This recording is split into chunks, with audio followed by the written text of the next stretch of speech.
YouTube சொந்தங்களே, இந்தியாவை ஆண்ட மன்னர்கள் பகுதி 2ஐ பார்க்கப் போகிறோம். முதல் பாகத்தில் நீங்கள் நல்ல வரவேற்பு கொடுத்தீர்கள். உங்களுக்கு பிரயோஜனமாக இருந்திருக்கும் என்று நம்புகிறேன். மேலும் சப்ஸ்கிரைப் செய்யாதவர்கள் சப்ஸ்கிரைப் செய்தீர்கள் என்றால் எனக்கு மேலும் வீடியோக்கள் போட ஊக்கமாயிருக்கும். உங்கள் கமெண்ட்ஸ் வரவேற்கிறேன். சரி, கேள்வி பதிலுக்கு போகலாமா? விஜயநகர பேரரசின் நிறுவனர் யார்? பதில்: ஹரிஹரன் மற்றும் புக்கா. இவர்களின் ஆட்சி காலம் கிபி 1336. விளக்கம்: இவர்கள் தென்னிந்தியாவில் இஸ்லாமிய ஆட்சியை எதிர்த்து இந்து ஆட்சியை நிறுவினர். கன்னௌஜ் நகரத்தை தலைநகரமாக கொண்ட வம்சத்தின் மன்னர் யார்? பதில்: ஹர்ஷவர்தனர். இவரின் ஆட்சி காலம் கிபி 606 முதல் 647 வரை. விளக்கம்: இவர் வட இந்தியாவின் பெரும்பகுதியை ஒன்றிணைத்தார். விஜயநகர பேரரசின் பொற்கால மன்னர் யார்? பதில்: கிருஷ்ணதேவராயர். இவரின் ஆட்சி காலம் கிபி 1509 முதல் 1529 வரை. விளக்கம்: இவர் தெலுங்கு, தமிழ், சமஸ்கிருத இலக்கியங்களுக்கு ஆதரவளித்தார். டெல்லி சுல்தானியத்தில் அடிமை வம்சத்தை வலுப்படுத்தியவர் யார்? பதில்: இல்துத்மிஷ். இவரின் ஆட்சி காலம் கிபி 1211 முதல் 1236 வரை. விளக்கம்: சுல்தான் பட்டத்தை முறையாக ஏற்ற முதல் மன்னர் இவர். தக்காணத்தில் முகலாய ஆட்சியை விரிவுபடுத்தியவர் யார்? பதில்: அவுரங்கசீப். இவரின் ஆட்சி காலம் கிபி 1658 முதல் 1707 வரை. விளக்கம்: இவர் நீண்டகால ஆட்சி செய்தவர், மேலும் முகலாய பேரரசின் பரப்பளவு அதிகரிக்க காரணமானவர். மராத்திய ஆட்சியை விரிவுபடுத்திய பேஷ்வா யார்? பதில்: முதலாம் பாஜிராவ். இவரின் ஆட்சி காலம் கிபி 1720 முதல் 1740 வரை. விளக்கம்: இவர் தோல்வியில்லாத தளபதி, மேலும் மராத்திய சக்தியை வட இந்தியா வரை கொண்டு சென்றார். ஆங்கிலேயர்களை முதல் தோற்கடித்த இந்திய மன்னர் யார்? பதில்: ஹைதர் அலி. இவரின் ஆட்சி காலம் கிபி 1761 முதல் 1782 வரை. விளக்கம்: இவர் மைசூர் அரசை வலுப்படுத்தி ஆங்கிலேயர்களுக்கு கடும் சவால் விட்டார். இந்தியாவில் கடைசி முகலாய பேரரசர் யார்? பதில்: இரண்டாம் பகதூர் ஷா ஜஃபர். இவரின் ஆட்சி காலம் கிபி 1837 முதல் 1857 வரை. விளக்கம்: 1857 புரட்சிக்குப் பின் பதவி நீக்கம் செய்யப்பட்டார். இதனால் முகலாய ஆட்சி முடிவுற்றது.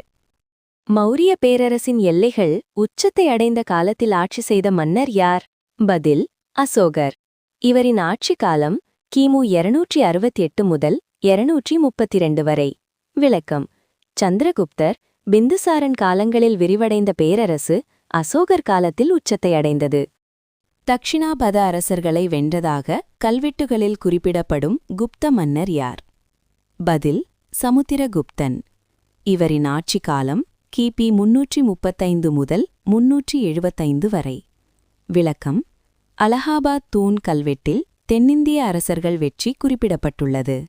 சோழர்களில் முதன்முதலாக கடற்படையை உருவாக்கிய மன்னர் யார்? பதில்: முதலாம் ராஜராஜ சோழன்.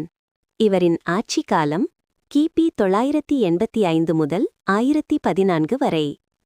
விளக்கம்: இவர் மூலம் இலங்கை, மாலத்தீவுகள் மீது படையெடுப்புக்கு கடற்படை பயன்பட்டது.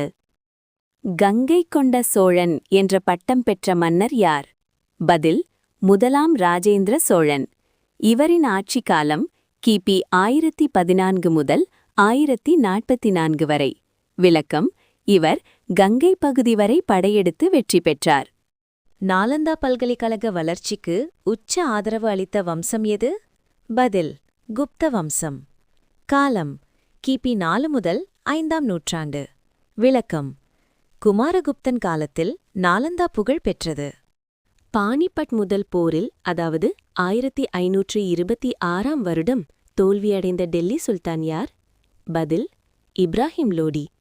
இவரின் ஆட்சி காலம் கிபி 1517 முதல் 1526 வரை. விளக்கம்: இவர் பாபரால் தோற்கடிக்கப்பட்டு முகலாய ஆட்சி தொடங்கியது. ஜிசியா வரியை நீக்கிய முகலாய மன்னர் யார்? பதில்: அக்பர். இவரின் ஆட்சி காலம் கிபி 1556 முதல் 1605 வரை. விளக்கம்: ஜிசியா வரியை மத சகிப்புத்தன்மை கொள்கையின் ஒரு பகுதியாக நீக்கினார். குறிப்பாக, ஜிசியா என்பது இஸ்லாமிய ஆட்சியில் முஸ்லிம் அல்லாத குடிமக்கள், அதாவது திம்மிகள், தங்களின் பாதுகாப்பு, சொத்துரிமை மற்றும் மத சுதந்திரத்திற்காக செலுத்திய ஒரு தனிநபர் பாதுகாப்பு வரி ஆகும். இந்த வரி செலுத்துபவர்கள் இராணுவ சேவையிலிருந்து விலக்கு பெற்றனர். இந்தியாவில் இது குதுபுதீன் ஐபக் என்பவரால் அறிமுகப்படுத்தப்பட்டு, முகலாயர் காலத்தில் குறிப்பாக அவுரங்கசீப்பால் மீண்டும் கடுமையாக அமல்படுத்தப்பட்டது. இந்தியாவின் நெப்போலியன் என அழைக்கப்படும் மன்னர் யார்? பதில்: சமுத்திரகுப்தன். இவரின் ஆட்சிகாலம் கிபி 335 முதல் 375 வரை. விளக்கம்: இவர் தொடர்ச்சியான பல படையெடுப்புகள் நடத்தி பேரரசை விரிவுபடுத்தினார். டெல்லி சுல்தானியத்தில் சுல்தான் பட்டத்தை முறையாக ஏற்ற முதல் மன்னர் யார்? பதில்: இல்துத்மிஷ். இவரின் ஆட்சிக்காலம் கிபி 1211 முதல் 1236 வரை. விளக்கம்: இவர் சுல்தானியத்தை உறுதிப்படுத்தினார். சங்க காலத்தில் கண்ணகிக்கு கோவில் கட்டியதாக கூறப்படும் மன்னர் யார்? பதில்: செங்குட்டுவன். இவரின் ஆட்சிக்காலம் கிபி 2ஆம் நூற்றாண்டு. விளக்கம்: இவர் சேர வம்சத்தின் புகழ்பெற்ற மன்னர். இந்தியாவின் முதல் பதிவு செய்யப்பட்ட வெளிநாட்டு படையெடுப்பு எது? பதில்: ஆரியர்களின் படையெடுப்பு. காலம் கிமு 1500. விளக்கம்: ஆரியர்கள் வடமேற்கு வழியாக இந்தியாவுக்குள் வந்தனர். இது முதல் வேதகாலம் தொடங்கியது. இந்தியாவை முதன்முதலாக வென்ற கிரேக்கர் யார்? பதில்: அலெக்சாண்டர் என்கிற மகா அலெக்சாண்டர். ஆண்டு கிமு 326. விளக்கம்: ஹைடஸ்பேஸ் போரில் போரஸ் மன்னரை வென்றார். பின் பஞ்சாப் வரை முன்னேறினார். இந்தியாவின் மீது முதன்முதலாக மத்திய ஆசியாவிலிருந்து தாக்குதல் நடத்தியவர் யார்? பதில்: சகர்கள். காலம் கிமு 1ஆம் நூற்றாண்டு. விளக்கம்: இவர்கள் வடமேற்கு இந்தியாவில் குடியேறி ஆட்சி செய்தனர். 17 முறை இந்தியாவை தாக்கிய படையெடுப்பாளர் யார்? பதில்: மஹ்மூத் கஸ்னவி. ஆண்டுகள் கிபி 1000 முதல் 1027 வரை. விளக்கம்: இவர்கள் செல்வ செழிப்பு காரணமாக சோமநாத் கோவிலை தாக்கினார். இந்தியாவில் நிரந்தர இஸ்லாமிய ஆட்சிக்கு வழிவகுத்த படையெடுப்பு யாருடையது? பதில்: முகமது கோரி. ஆண்டுகள் கிபி 1175 முதல் 1206 வரை. விளக்கம்: தரைன் 2ஆம் போரில் பிருத்விராஜ் சௌஹானை தோற்கடித்தார். பானிபட் முதல் போர் எந்த படையெடுப்பின் விளைவு? பதில்: பாபரின் படையெடுப்பு. ஆண்டு கிபி 1526. விளக்கம்: இவர் இப்ராஹிம் லோடியை தோற்கடித்து முகலாய பேரரசை நிறுவினார். இந்தியாவின் மீது பெரும் கொள்ளை படையெடுப்பு நடத்திய பாரசீகர் யார்? பதில்: நாதிர் ஷா. ஆண்டு கிபி 1739. விளக்கம்: இவர் டெல்லியை கொள்ளையிட்டு மைலாசனம், அதாவது பீகாக் த்ரோனை எடுத்துச் சென்றார். அகமத் ஷா அப்தாலியின் படையெடுப்பின் முக்கிய போர் எது? பதில்: பானிபட் 3ஆம் போர். ஆண்டு கிபி 1761. விளக்கம்: இதனால் மராத்தியர்களின் சக்தி கடுமையாக வீழ்ந்தது. தென்னிந்தியாவை வெளிநாட்டு படையெடுப்புகளிலிருந்து நீண்ட காலம் பாதுகாத்த பேரரசு எது? பதில்: விஜயநகர பேரரசு. காலம் கிபி 1336 முதல் 1565 வரை. விளக்கம்: இஸ்லாமிய சுல்தானியங்களை எதிர்த்து இந்து ஆட்சியை காக்கப்பட்டது. தாலிகோட்டா போர் எந்த படையெடுப்புகளின் விளைவு? பதில்: தக்கான சுல்தானியங்களின் கூட்டுப் படையெடுப்பு. ஆண்டு கிபி 1565. விளக்கம்: இதன் மூலம் விஜயநகர பேரரசின் வீழ்ச்சியடைந்தது. இந்தியாவில் முதல் ஐரோப்பியர் படையெடுப்பாளர் யார்? பதில்: வாஸ்கோட காமா.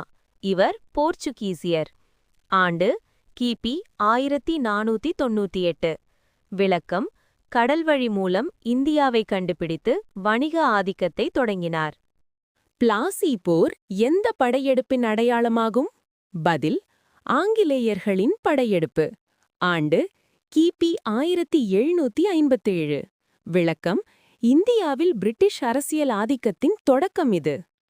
பக்சர் போர் எந்த ஆண்டில் நடந்தது? பதில் கிபி 1764. விளக்கம்: இரண்டாம் முகலாய பேரரசர் ஷா ஆலம் தோல்வியுற்று ஆங்கிலேய ஆட்சி உறுதி செய்யப்பட்டுள்ளது. இந்தியாவின் கடைசி பெரிய படையெடுப்பு எந்த நிகழ்வுடன் முடிந்தது? பதில் 1857 புரட்சி. ஆண்டு கிபி 1857. விளக்கம்: இந்தியாவில் மன்னாராட்சி முற்றிலும் முடிந்து பிரிட்டிஷ் அரசு நேரடி ஆட்சிக்கு வந்தது. படையெடுப்புகளை வெற்றிகரமாக எதிர்த்த தென்னிந்திய மன்னர் யார்? பதில் திப்பு சுல்தான். இவரின் ஆட்சி காலம் கிபி 1782 முதல் 1799.